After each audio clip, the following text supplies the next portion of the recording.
Welcome back to the Smarter Marketer podcast, brought to you by Rocket Agency. I'm your host, James Lawrence. Welcome back to the Smarter Marketer podcast. I'm here today with Kat Warboys from Hubspot. Kat, welcome to the pod. Hello, thank you for having me. It is an absolute pleasure. And I think most listeners to the pod will have heard your name.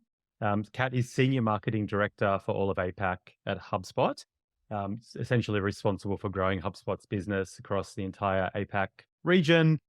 You started, I was kind of looking at your LinkedIn bio before the pod, and you started at HubSpot almost 8 years ago in a senior marketing role. And since that time, you've kind of risen through the ranks.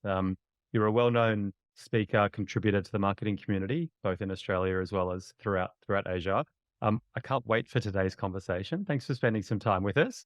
And I thought where it'd be nice to start is just your journey from, I guess, university to now.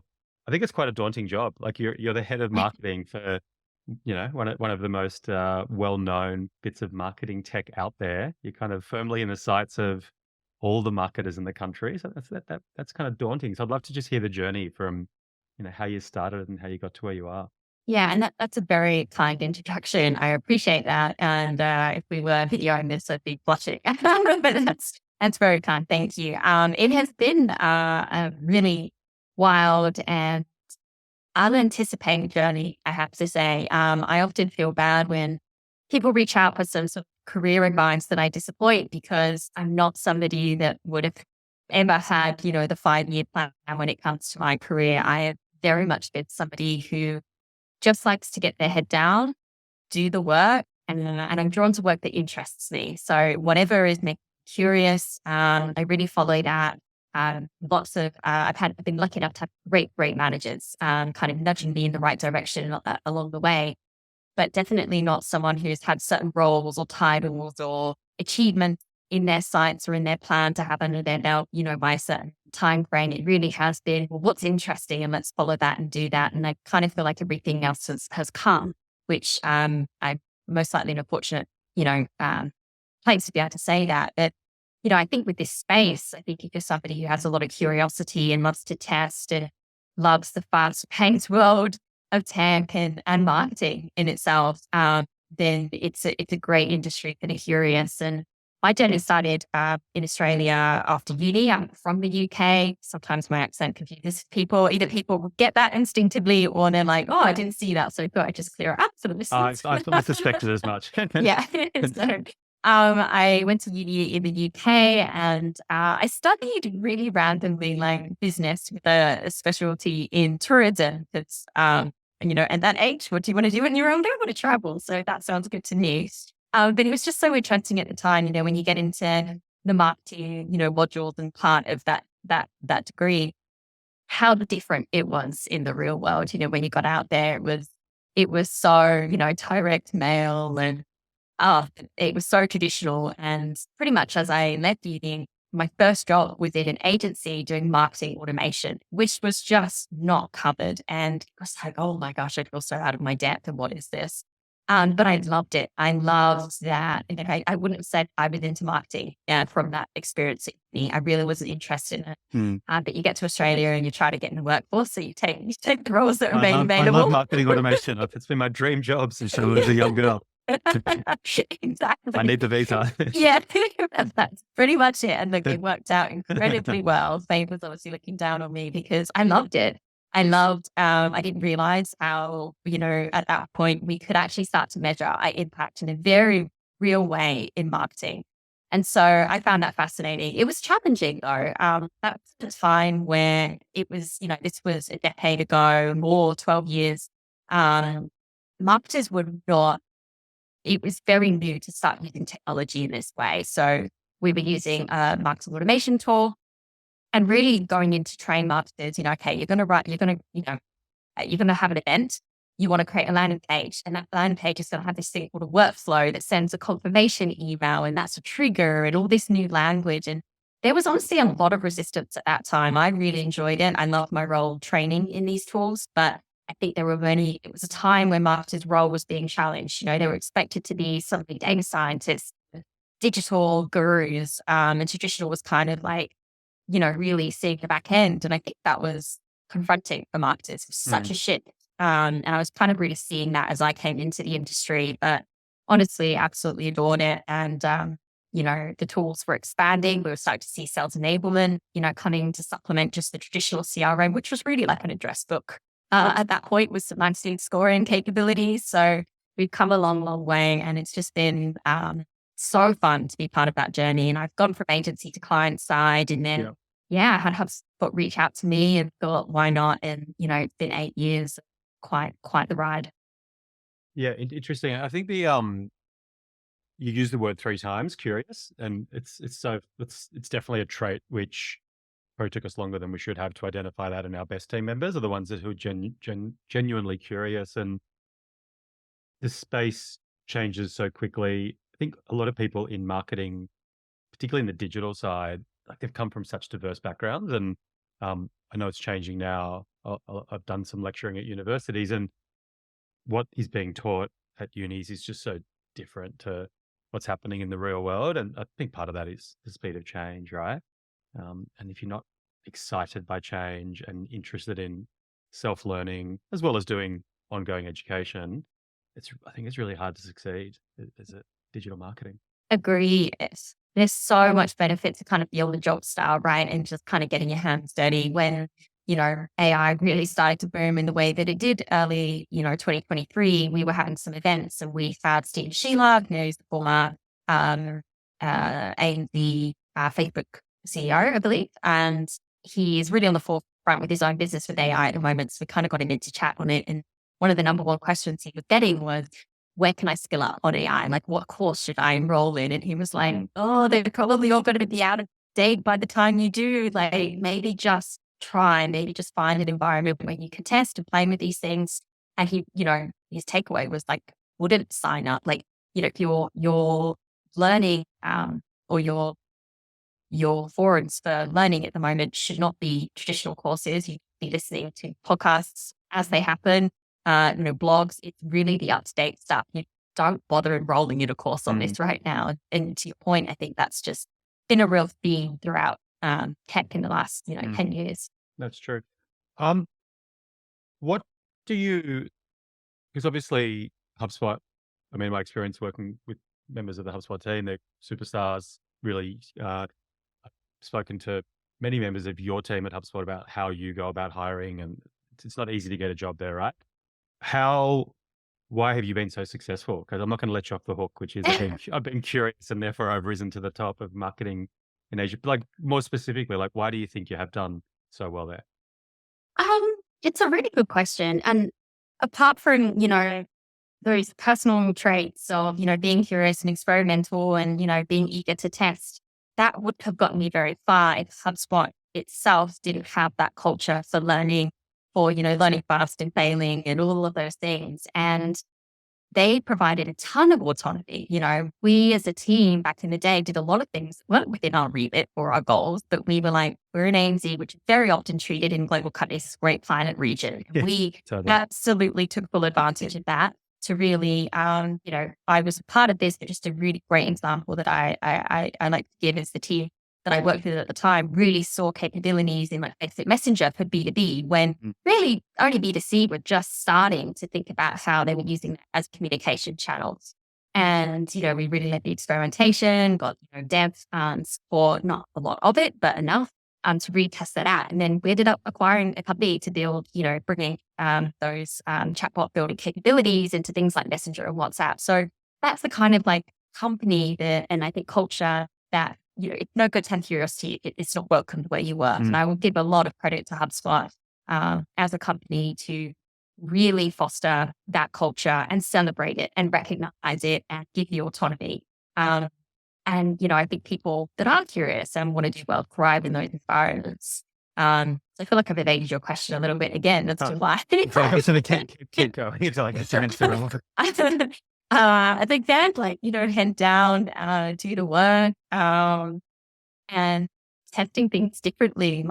And this is just, there's always opportunities to do things differently. And I think we're at a moment in time, and it feels like we're always at this moment in time in marketing where we need to challenge and cut through is harder than ever. And, anything that you could see an opportunity to do differently from, right now I'm looking a lot as I'm hiring for a few roles. I'm really excited by bringing some traditional B2C marketers into the company. I really want to see B2B brands acting far more like a Mm. B2C Mm. to get cut through in the next couple of years. So, what look like if we stop hiring for a B2B marketer that's done everything that we are doing, which is great for the status quo, but what are things that we could be testing and who's going to help us get there? So, just always seeing opportunities to look at things through a different lens to see where that might get you. What Yep. might that encourage you to do differently?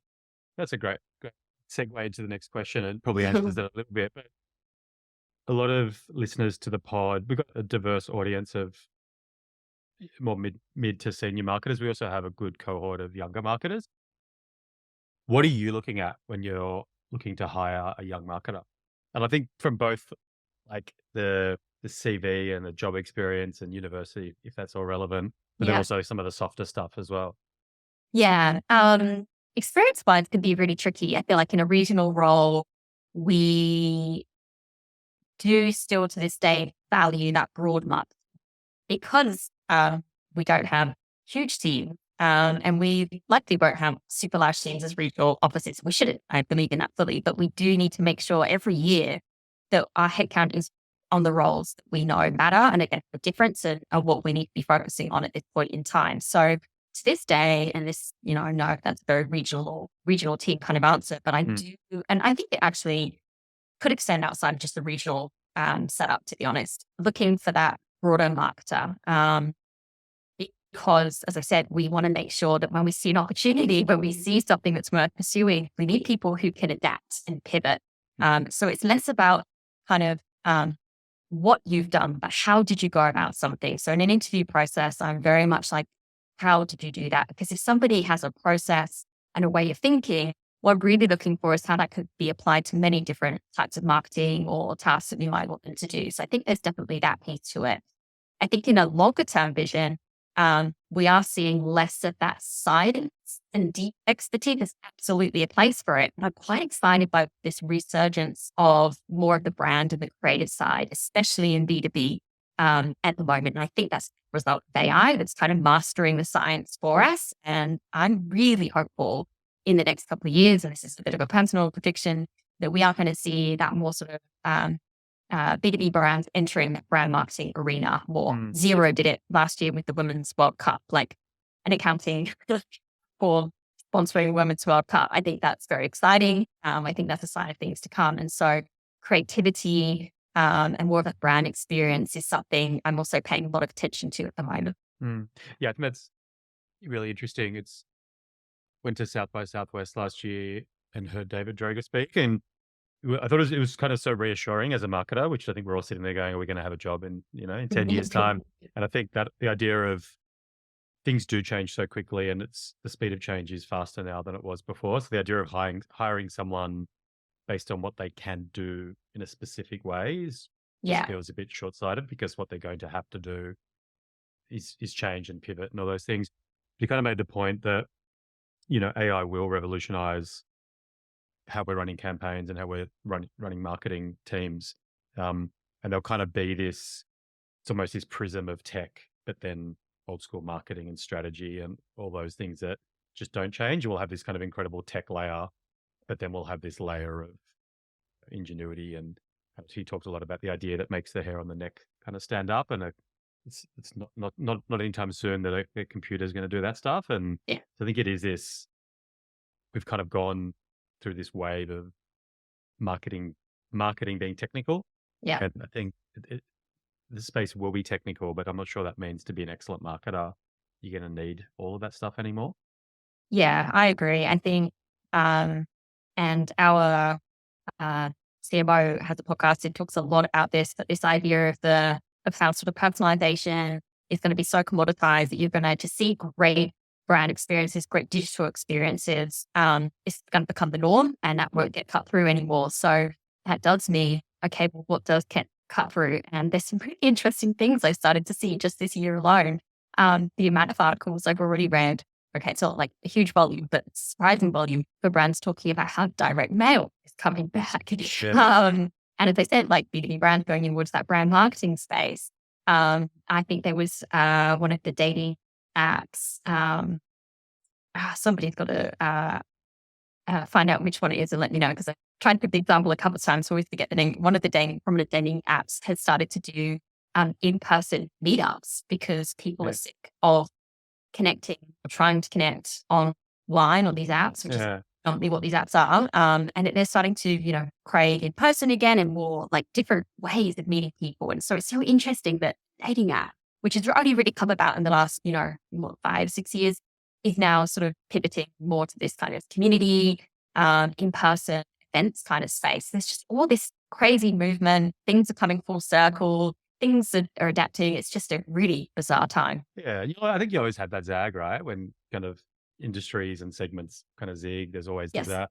Like, similar to that, read an article today that Uber's going to pilot, like basically booking an Uber via a phone call for executives, which is just bizarre. The idea that I still don't understand the rationale behind it, but Yeah. it is kind of, but they're piloting it, kind of saying, well, we're just testing to see if that's what, Yeah, customers want, and fair enough. So exactly. very interesting. Yeah, and I think big fan of the work that Atlassian did for so long, where they kind of took B2B marketing and just applied a B2C lens to it. And it was, I'm not sure where HubSpot sits at the moment with content marketing and gated content, but they kind of said, no, we're not gating stuff. It's all out there. We're marketing to people, and we'll do it in a more of a B2C way. But it is, it's really interesting to see how B2B marketing is changing at the moment. Yes, it is a lot. I think with the content side we touched on, I think it's less about whether we're gating content. I think it's how we're thinking about content. And so, I think we've really moved on from the days of downloadable white papers or reports. I think they absolutely have their place. And we serve marketing and sales personas, and we definitely find that marketers would still love a report, whereas a sales professional may prefer YouTube video or a how-to video or something like that. But I think evolving some of those lead gen magnets to be more value, and these can look like free courses. It can be tools. An example before we use HubSpot is a website grader.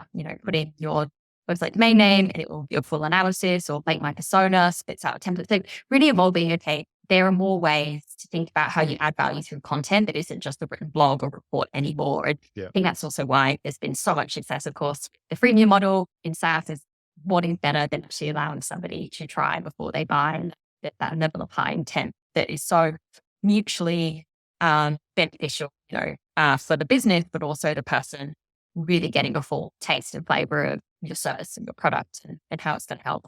100%. And it feels from the outside, look, we've been a HubSpot partner for years. We use the tool ourselves, but when HubSpot introduced that premium kind of, it feels that was just so integral to the success of HubSpot. Yeah. It is, I see people using the tool for free, and it is just this mutually beneficial kind of relationship, right? Yeah, 100%. Yeah. Well, so once again, a nice segue into, now I wanted to talk about HubSpot, and like obviously, I think fair to say the vast majority of listeners will have heard about HubSpot. So, what role does marketing play at HubSpot? Like, what are you doing in the team? I only talk about things that you can actually talk about, but yeah, just so curious, like the role, the markets you're responsible for kind of being an operation in, and how do you market to marketers? Because it's hard enough. I think most of us in the businesses we're in, we have all these non-marketers telling us how to do our job. So I'm curious, when you're in an industry where you're targeting marketers, how do you do it? Yeah, I think we're always lucky in that respect with marketers. Like, we started out as a marketing company, right? A marketing automation tool. And our founders were so spot on at the time. They didn't just make a software, they created the methodology, which was inbound. And that was something marketers could absolutely associate with. Inbound back then, as our founders described it, was really the antidote to what felt like marketing that had become really obnoxious. It was all about big ad spend and how best of your ability for interrupting people in their day. And it was just a bit, not great. And so inbound came along, and it was all based on the value of how about we add value before we extract it. And we do that through great marketing. And so it was just really fortunate when you love marketing and you're a marketer and you market for other marketers. It was brilliant, I think. And the way we did that through content and education, that was the other thing. Like we had the products with the inbound methodology, but we also recognized we had a part to play in building careers. So the academy was something that came a few years later, which is our online destination for learning for all sorts of professionals today. It started out with marketing, but also sales, customer success. And so we really felt like we had a job to do in this fast-pacing world of marketing. How do we actually help with careers? That was such a big part of our values, and it still is to this day. And it's why we invest so much in thinking about our audience more as we're helping careers grow. How can we help marketers do the best work? There's all these changes coming. How do we figure out what this means so that we can then educate our customers on that and just package that up in lovely, great marketing? And we've done it all the way through. And so it still is fundamentally inbound. Is that fair to say? Like you still would, most of the activity you're doing is great content, webinars, checklists, all the things, like good SEO, all the stuff that HubSpot has used so much to, like there's obviously been events, I guess that's probably been interrupted with COVID but Yeah. Hence, like, I think everybody tries to automatically or by default think of their brand as like a particular channel. It's only a blog or it's only content. And it's really not. It's a value. It's like adding value before we extract value. And we do that through our freemium motion. We also realized, I say the royal we, the founders, I'm sure realized as they were building the company and getting, really great success with marketers and on our marketing product, kind of realized, well, inbound doesn't just apply to marketing. It's a way of selling. It's a way of servicing customers. And so, that value has really led to how do we know personas and for those professionals do the same thing. How do we help them better at their careers by really being at the forefront of education? So like, I think it's more about a value, but then how do we pitch that up? And I think that can really change our persona. Like, as I alluded to earlier, like marketers definitely still seem to love a good old report and content that is more, longer form. Whereas we're learning with salespeople, it's actually been a lot easier for us to reach them on the educational level of awareness stage on YouTube with like how-to videos and things like this. They tend to network an awful lot more. So it really doesn't come down to the channel as much as it's like how well you understand your buyer, what are the best ways to take your hopefully brand authority and, point of view and perspectives. And that is the kind of really key. When you ask what we're doing at the moment, I think there's a huge shift that we're trying to work out so we can bring our customers along on this journey is, what is going to happen with content, with AI, kind of writing it all for us and being able to do all of the how-to stuff. Well, I think what we're seeing is people want a lot more perspectives and personality from brands. And it's amazing is if a brand, you can actually have a bit of an influencer that works for you. I think that is kind of the credible frame. It's like, yeah, people don't always want to hear from companies as much as they do individuals. And that's why we see the boom of influencers and creators and all of this. So I think this is going to, in fact, how we create content for search, how we create content at the brand level. We are seeing signs of this. We are our wonderful automation team have actually decided to kind of retire for now the humble newsletter, the one that has worked for a long time, and not to, use this terminology to downplay it. It's been very effective, but essentially offer stuffing. Those newsletters that are like, here's an AI report, here's a report on how to do this and this and this, have slowly been declining over time. And that's not to say that newsletters don't have a place, but that kind of how to offer something doesn't work anymore. And where newsletters are effective, we're finding is like where there's personality, or it's news related, so very timely. We acquired The Hustle at Hubspot not that long ago, and I think it's a great example of a newsletter that built up a huge audience and following because of this kind of quirky and very newsworthy information in business. And then the other type of newsletter it does well is very like pointed, so it helps me figure out how to do one thing. One of our HubSpotters, Kieran Flanagan, and the company has gone really big on AI. He's a guest speaker on the podcast with Kit. He sends newsletters that's purely AI driven, and it's very clear what I'm going to get out of that. So, I think, what are we doing? We are trying to work out like what tone and angle has content had to change in this new world that we seem to be entering? It seems like we're having this conversation podcast forum. Yeah. You host a pod, Yeah. which is brought to you by Hubspot. You mentioned CMO on a pod. How do you because this would be refresh my memory kind of thing. My memory is HubSpot, say 10 years ago, articles would be written and you'd have an author within HubSpot would kind of have been seen to have published it, which I think was quite brave from brands, where a lot of brands would be like, that person's going to leave eventually. We don't want to kind of connect them.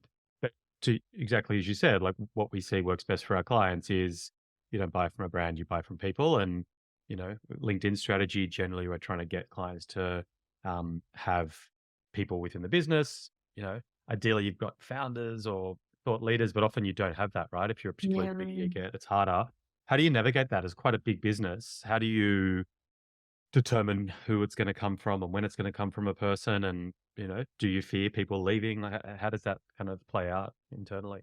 Yeah. Yeah. There's a lot in that. I ask about 6 questions at a time. It's hard to answer. I think this doesn't help. We have very good retention at HubSpot. So I think we got a great culture and we retain good people. The perfect answer. It happens. It happened. No, Kieran Fang with very much the head of acquisition, amazing thinker on this. And he's moved to, I believe, Zapier. I've got to kick myself if I get that wrong after this, but I'm pretty sure he moved to Zapier. And been at HubSpot for years and years and years and really built up a profile. He is still a guest speaker on the HubSpot podcast. Like, it's not like they move on and all ties are dead.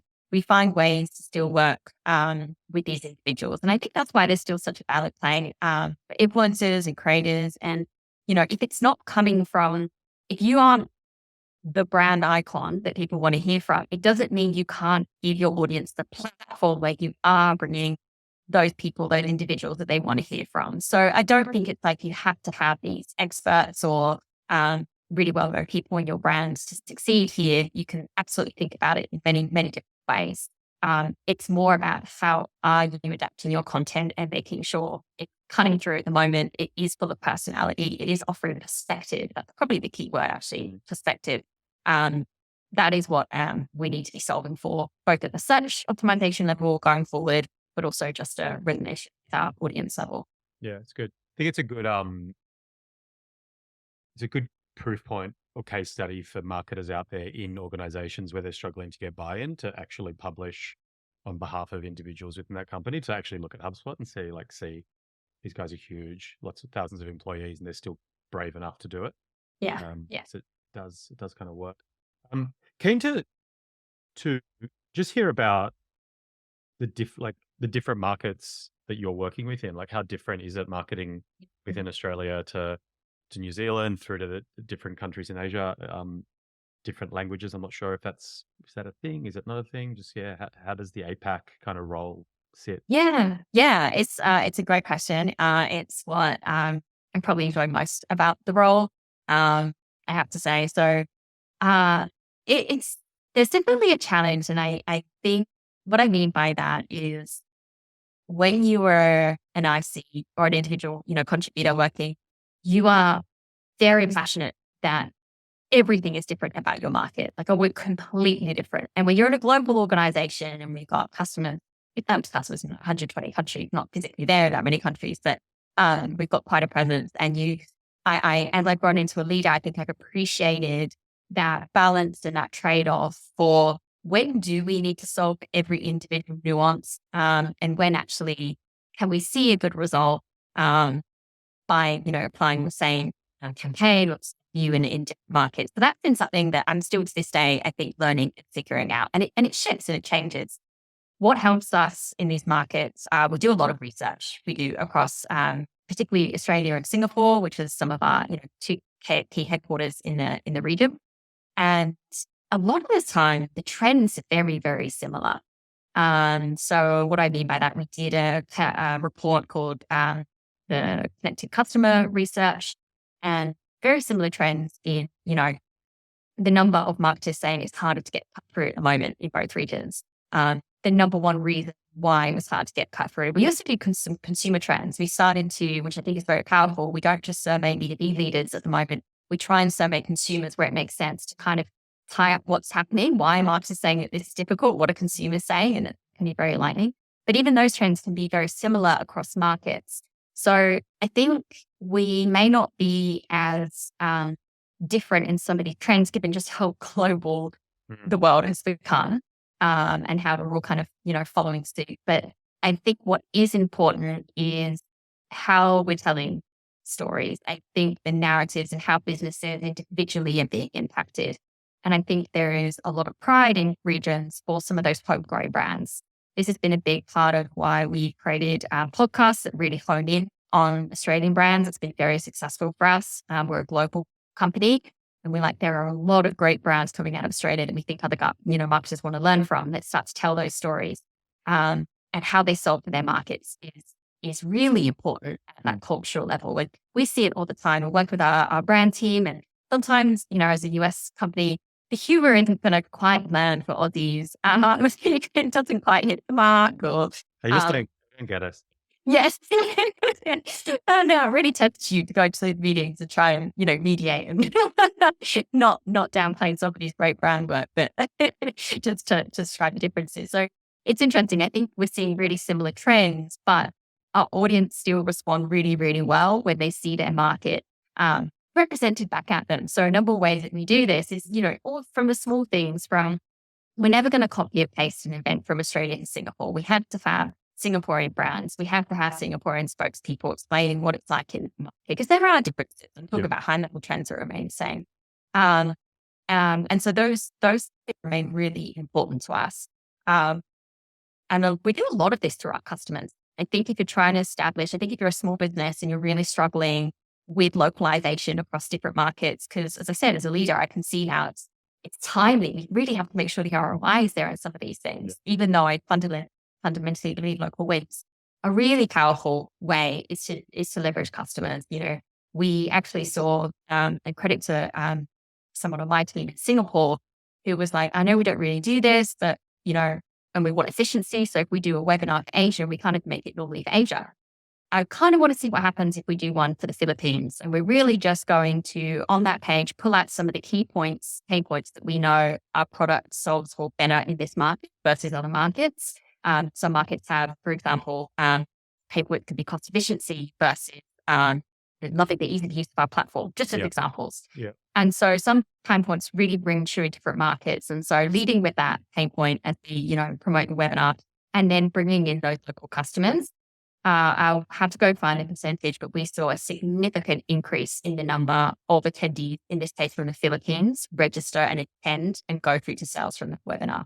So there is, at a trends level, very similar, but audiences still want to know about the business, understand their market, understand their challenges, and know their business, essentially. That's some really good insights, I think, for any marketer having to, because I think the reality is that all marketing teams are restricted by budget, and the whole localization thing even more so. It's kind of like compared to the mothership, wherever that may be, you just have nothing like the budget. So it is a case of prioritization, right? In terms of Asia, is it mostly English language that you're dealing with?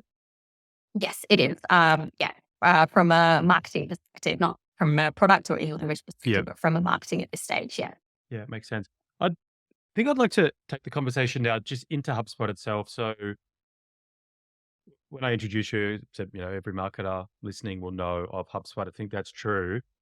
What I think is maybe less understood is how the product itself has changed over, say, the last 5 years, where I think so much work was done so incredibly well, inbound marketing, marketing automation, email, all those types of things. But if we could just talk about all the work that's still happening there, but also I think talking about Sales Hub, service, how they interact. I think a lot of us might not be necessarily fully aware of kind of how far along HubSpot has come on the sales side, because it is kind of it's a very different product to what it was 5 years ago. So without getting into like the kind of nuts and bolts of it, just kind of what's happened. Yes, you're exactly right. And I alluded to this in some of the journey that I started on, which began with marketing automation. And I think we realized actually, yes, there was a better way to market. There was also a better way to sell and service. And so over time, we have expanded into a sales hub and a customer success hub. We also have a CMS and ops hub as well. So vision really has been to be that, which, appreciate many other brands tout the same thing, but to really be that single source, that toolkit for your full go-to-market teams. So marketing, sales, and customer success, absolutely. I think how we've managed to do that in a way that personally sets us ahead is, we built all of that from the ground up in the product. So other companies may achieve something like that, where you have, tools that ultimately serve a different department and different buyer and different needs, may rely on those positions to bring that into their product. That has been successful for many companies, but it does have a downside, which is it can be very hard to truly connect those from, I guess, an experience level. So, a marketer should feel like when they're in their marketing or their content hub of HubSpot, if they're going into the CRM, which they absolutely should be going into the sales hub. If you're focused on marketing sales alignment, it feels like very much the same product and same experience. So from that user lens, but also from a data, we see a lot of benefits for our customers who house all of their data in that one place with their hubs built on top. It is by far more seamless, more connected. We find that reports actually add up when you try to report on customers, say from leads. So that's been, I think, a really big part to how we've been very thoughtful about building out the product to really solve in a very seamless, connected way for your full go-to-market team. That's paid off in, some really interesting ways that we definitely couldn't have seen coming. The great tech stack consolidation that we saw off the back of COVID. When COVID came out and everybody had to digitalize, they took on so many individual tools and that they were left with, a tech stack of, 60, 100 different tools that their teams were using, and none of them were connected. Like, that's never going to lead to a great customer experience. And so there was this shift where companies were very, especially as budgets started to, be constrained coming out of COVID, very incentivized to reduce that tech stack, but without losing capability or functionality. And I think that's something that I'm very proud as a marketer selling HubSpot that we've managed to do. I think, from a features perspective, AI has definitely become important. And also, I guess, enhancing the need for your tools to be connected across those teams. You cannot give a good experience, and AI is really going to shine through for brands and its ability of personalization, and it relies on data for that. And so you need to know who that first time visitor is. You need to know who a loyal customer is. I'm still surprised today that, brands don't have that full visibility or end-to-end data. So we could be sending marketing promotional emails to a customer who's in a real complaint, has a red ticket flag, could be about to leave your business, but we're still, smashing them with promo emails. It's really a missed opportunity. And I think it's very powerful when we can have all of those teams on one platform and have that complete visibility to control the customer experience. And I think it's hard, right? It's really hard. I think as technology gets better, it becomes easier, right? But traditionally, it's been very, very hard because every business has different nuances and different differences. And generally, the bigger you get, the more kind of custom your needs get at certain points. And I think, not at all to try to shield the HubSpot, but it's no longer just this little CRM that, a small sales team of 5 people can manage. We're talking about HubSpot stealing market share from, the big 2, the big 1. Yep. You kind of competitors in the space for absolutely massive and complex sales environments. And when you can then plug back into Marketing Hub and you have this kind of bringing together of the sales and marketing views, it is for the right business, of which there seems to be an increasingly large number, it's a pretty amazing solution.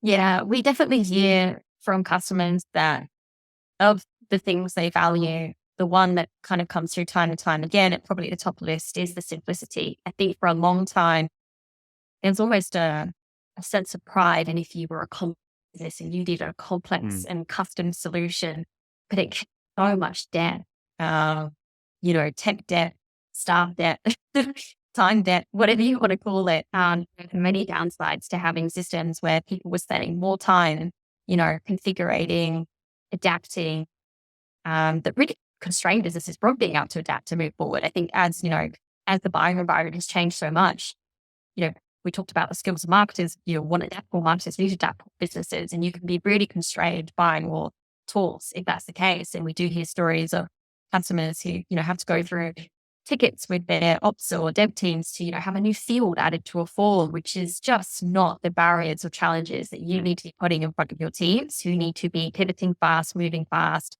adapting and testing different things. And so usability is definitely something that has remained a core part of our product, values and roadmap. Yeah. It's always surprised me how the team has managed to keep it simple, because it is, as you add complexity to any tech product, it's so hard. It's so challenging, even just in terms of speed, right? But UX, and how do you hand over all of this control to users without them turning it into something that no one can use? And I think Salesforce has always struggled with that, right? It was always viewed as this incredibly powerful tool, but in order to have that power came with it, the fact that external people had to implement and had to pull consultancy in, and a lot of those things are now kind of pretty. Well, if I can use it, anyone can use it. So you've asked people to say that, so don't feel any shame in saying that. But like obviously, it's a great tool. They have great market share. They're doing something very, very right. And I think in all of this as well, it would be possible for me to say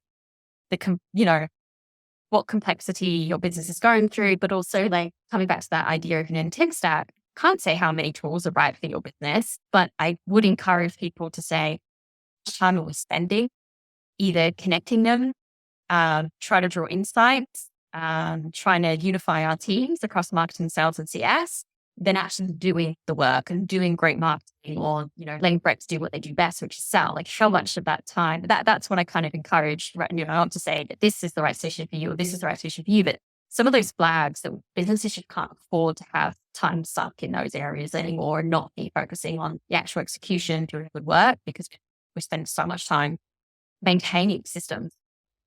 Fair comment. Kind of jumping now into just broader marketing landscape, what do you see as the big areas in the next year or so? Yeah, I mean, I think we touched on a few of them. If I could sum some of them up from the conversation, AI, and I'm glad we did have a huge AI conversation, because I really feel like it can dominate these chats at the moment. But I think the trend that AI is going to bring is increased productivity, which is such a good thing, as we've just been talking about, what your team's being able to respond and do great work. We know from one of our AI reports that those that have got a good flow of using AI in their work are saving up to 2 days per week, which is pretty huge. And some of those top use cases are around, text generation, visual imagery, all those things that get our work going, that we're cutting it into at the end. So a lot of productivity gain, but also that personalization piece is the big part. And that's really key. We're definitely seeing something we're describing as the big switch off at the moment, which is really a signal from the market that suggests brands have bit up on their communications, or the volume of their communications. And so people are feeling absolutely bombarded by irrelevant marketing materials. That was one of the main reasons our research, where consumers cited they were having a bad experience. And it's not just limited to our research. We're seeing this play out in very real world ways. Kmart was fined 1.3 million last year for sending unwanted email to their customers. Commonwealth Bank was another one. I think they had a record high of 3.5 million fine. So people are switching off, and it's definitely getting harder to cut through. And I think the key takeaway for brands is it's going to be quality of quantity, and actually doing less. And with AI, do you see the biggest changes impacting marketers coming from us and people in our teams and our agencies using tools like ChatGPT and Bard to kind of speed things up that we once, used to spend time doing? Or do you see the biggest impact likely coming through tools like HubSpot and like Marketing Cloud, whatever it might be, where these big tech companies, they themselves are like, how do you see it playing out? Yeah, I'm certainly not an expert in this matter, but definitely the signs that we're seeing, and how I think about it at HubSpot, would be definitely from a marketing perspective, we are reducing time on some of those more manual tasks, whether that is, coming up with blog content ideas or, titles for our posts. Gen AI is definitely helping us there. The thing is, we've had AI in our products for a long time. Most of the products that are available, like I saw on the market, have. It's just this is the first time we have generative AI, which is actually helping us create things. So we use it and we see it in our data, which is feeding into personalization, which is now tapping into content streams. So it's really that piece of the puzzle where it's like we have the insights, and AI has actually been helping in the reporting level for quite some time, for how we're taking those insights, feeding it into campaigns, and even as the sales team, the recommendations. I think we talk a lot about this, or I do, at least in marketing, but I'm actually deeply more curious on what's going to happen. Sales teams, they are going to a team that might not historically has adapt at content marketing as say marketers, but do have to do a lot of that in their outreach emails, right? And I think some of the AI features definitely benefiting the sales professional in a lot of that outreach and the communications. This is great for several reasons. Big one is obviously buyers are becoming more educated and coming to the table with higher expectations from their sales conversation. So the more we can reduce on the sales team in terms of those admin tasks, whether that's forecasting or even prospecting insights, is a very, very good thing as the expectations of what a salesperson needs to be able to help a buyer with these days has changed quite significantly. Kind of forgot your original question, but I went off. No. I think just in terms of like, how do we actually see AI impacting us? Like, is it us kind of going off and doing these things, or is it the tools which, and Google says the same thing about AI, right? Which is, we've had AI in our product since 2007. Like, it's not that it's necessarily new. It's just the way that we're interacting with it is different. And I think it's interesting. Just why you said that, because I think one of the top barriers we see with AI is actually people with training do not know how to engage with it, prompt it. So I think we're at a point where starting to be seamless in some tools, but in many areas does require engagement still and prompting. And there's in this sort of, an organization that hopefully is encouraging the teams to explore these tools and providing that training. It can be very daunting where to start with that. And it's one of the biggest barriers that we hear from when we ask people about AI. Yeah, interesting. I think it comes back to probably nicely weaves in the conversation that we had earlier, which is, I think it's so easy now to create content, right? And it is so easy to blast content out there, whether it's a blog or an email or whatever it might be. And you just have to come back to that principle of value. Like, if the communication that you're about to send to a sales prospect or through a marketing EDM, if it's been helped or enriched with AI, no problem at all if it allows you to do a better job and make it better for the end prospect. But there's just no way that these tools are going to win by just bombarding people with average quality content. They don't work. No, exactly right. And I think that's why the personalization piece is so important. Like, on one hand, there's an argument, we're just going to create more volume. And it's like, if we're doing it right, we should create less volume because we are getting it so right. If you think like the majority of businesses right now may not be that hyper personalized, like sending out still fairly generic, potentially, and just seeing what lands, we should be moving away from that world where we get that hit the first time, because it is so highly personalized. We're able to tap into audiences that are ready now. I think that's going to have great impacts on, our spend efficiency, conversion rates are going to get so optimized. We're spending less, maybe less volume, but certainly higher intent and conversion. So if we do it right, it shouldn't be more, it should actually be less, and a very good experience for buyers. Kat, we finish every episode of the pod with the question: what's the best piece of career advice that you would give to an in-house marketer? Ask for forgiveness, not permission. That's a good one. And I think we haven't had that one. Okay, good. It's advice that's been given to me, and so far I've gone it's gone well. Love it. Excellent way to finish the podcast. Thanks so much for joining us. No, my pleasure. Thank you for having me on. It's a good chat. Thank you.